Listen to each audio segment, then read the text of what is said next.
তিন প্রকার বান্দাকে দেখলে আমার আল্লাহ হাসেন। আর আমার নবী বলেছেন, দুনিয়ার জমিনে যদি আমার আল্লাহ এই তিন প্রকার বান্দাকে দেখলে হাসেন, তাহলে হাদিসে পাকের মধ্যে এসে তার পজিশন হলো কিয়ামতের ময়দানে আল্লাহ পাক রব্বুল আলামিন তার মধ্যে কোনো টেনশন রাখবে না।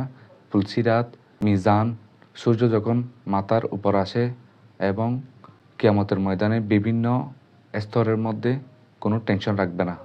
এবার আসি এই তিন প্রকার বান্দা কারা।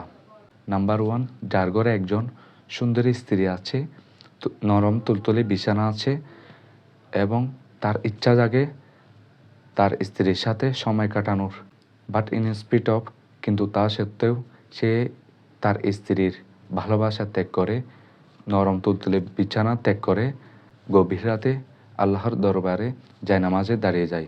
আমার আল্লাহ পাক রব্বুল আলামিন ওই বান্দাকে দেখলে হাসেন। নাম্বার 2, যার কাছে যুদ্ধের ডাক এসেছে, জিহাদের ডাক এসেছে, সে যুদ্ধের ময়দানে গিয়ে শহীদ হয়েছে কিংবা যুদ্ধ করে গাজী হয়েছে, আমার আল্লাহ পাক রব্বুল আলামিন ওই বান্দাকে দেখলে হাসেন। সুবহানাল্লাহ। নাম্বার 3, যে বান্দা লম্বা সফর অবস্থায় কষ্টে থাকুক কিংবা ভালো থাকুক, সে এক ওয়াক্ত নামাজ কাজা করে নাই, আমার আল্লাহ পাক রব্বুল আলামিন ওই বান্দাকে দেখলে হাসেন। আল্লাহ পাক রব্বুল আলামিন আমাদেরকে এই তিন প্রকার বান্দার আমলের মধ্যে হলেও এক প্রকার আমল আদায় করার তৌফিক দান করুন। আমিন।